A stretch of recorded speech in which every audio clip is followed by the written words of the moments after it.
today. Welcome, welcome, welcome. Welcome to another episode on Chapel Learners. Yes, we are so excited. Yes, we are so excited to have you join us today.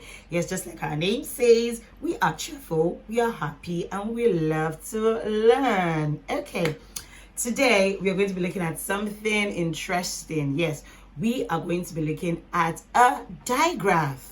Now, before I go into the particular digraph we'll be looking at today, I want to explain or tell you the meaning of a digraph. Now, very simple. A digraph is when you bring two sounds together, be it a consonant sound or vowel sound.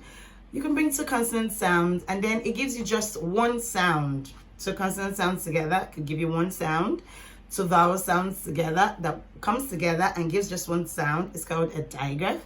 So consonant sounds, like I said earlier, that comes together and gives just one sound is called a digraph. At times, it could also be a consonant and a vowel coming together to give you just one sound. Basically, it's the coming together of two sounds to give you just one sound. It produces just one sound. Okay, let me give examples. Now, when you're looking at the digraphs, the consonant digraphs, we have things like, we have examples like the CH. Yes, C is a consonant, H is a consonant, but when it comes together, it gives you words like ch.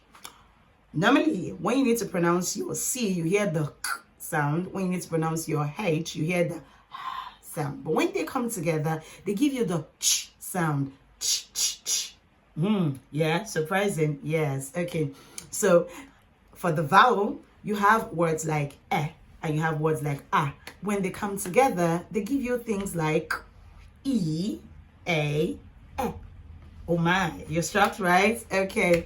Yeah, so that's what I want to explain today. So like I said earlier, the digraph is when you bring two sounds together to produce just one sound. Okay.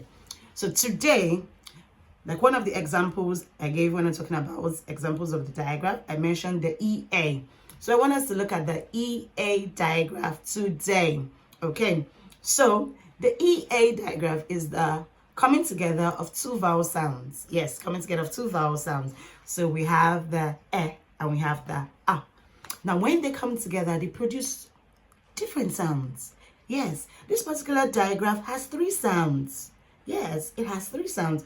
Meanwhile, there are some digraphs that just have one sound or two sounds, but this in particular has three different sounds. So let's quickly run through those three different sounds. Okay, so I said the EA is raised to the power 3. So let's look at the first sound. Now, when you bring the E and the A together, or the E and the A together, the first sound you hear is the E. Okay, E. Okay, E. And that gives you, let's look at words. Look at words. You have it in head. You have it in bread. Okay, so we go br, E, d, bread. We have e, d, head. We have it in words like feather. So we go the feather. Let me take that again. The TH sound is actually pronounced as the. Okay, so let's go feather.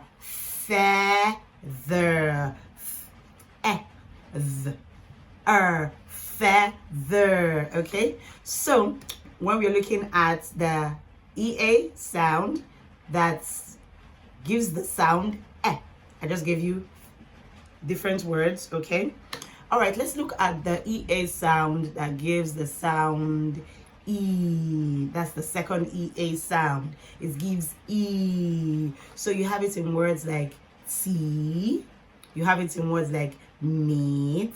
You have it in words like lead. You have it in words like bead or beads. Okay, so let's blend them together. So we go E, T. Yes, I know you love T.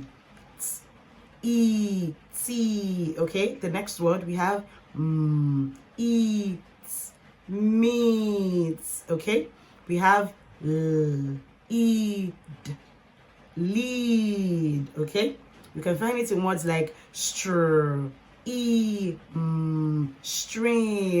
Now, when you hear your str, it's a consonant cluster. Yes, we've discussed that in one of our previous videos looking at clusters. Okay, so we go str, e, stream. Beautiful, stream. Okay, now let's look at the last EA sound. So the last EA sound gives us A. So we see it in words like break. So we go br, a, k, break. Okay, we see it in words like great. So we go gr, a, k, great.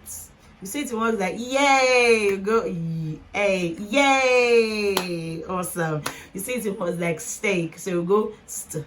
Another consonant cluster. St, a, k, steak. Okay, let me quickly run through again. I told you earlier that the EA sound has 3 sounds. Yeah, the EA digraph, pardon me. The EA digraph has 3 sounds. Okay, so we have the E, we have the E, and we have the A. Okay, so looking at the E, we have words like head, we have words like feather, we have words like bread. Okay, now looking at the E, yes, the E, we have words like tea, we have words like meat, you have words like eat. Yes, now the eat, you see the EA sound at the beginning of the word, so we go eat, eat. Okay, remember I told you at the beginning that you can find it at the beginning of the word or the middle of the word. Okay, now looking at the last EA sound, which is A, so we have it in steak, we have it in break, we have it in great, we have it in yay. Okay, I'm sure you've learned something today. You've learned the EA digraph today. What I want you to do for me now is to pick up a book. Pick up a book, look for your storybooks and look for basically your storybooks or your textbooks, any novel, your novels, your storybooks, and then look out for any EA word. Yes, look out for any EA word, underline it or highlight it, bring it out, write it out in a book, and then try to pronounce the word. Now, when you pronounce the word, I need you to be able to decipher if it's a sound or a E sound or a sound. Okay, so that's what I want you to do for me. Okay, I'm sure you're going to be doing that. And you know, when you do this, it helps you to know your words better. It helps you to pronounce your words better. It helps you to read better, because then you know how to blend your words and then you know how to pronounce them the right way. Yes, and then you can read well. It also helps you to speak better. So that's the essence of knowing your phonic sounds and knowing how to blend your phonic sounds into your reading and your words. Okay, so until we meet again on Cheerful Learners, remember that learning is fun. Okay, so till I see you again, bye for now.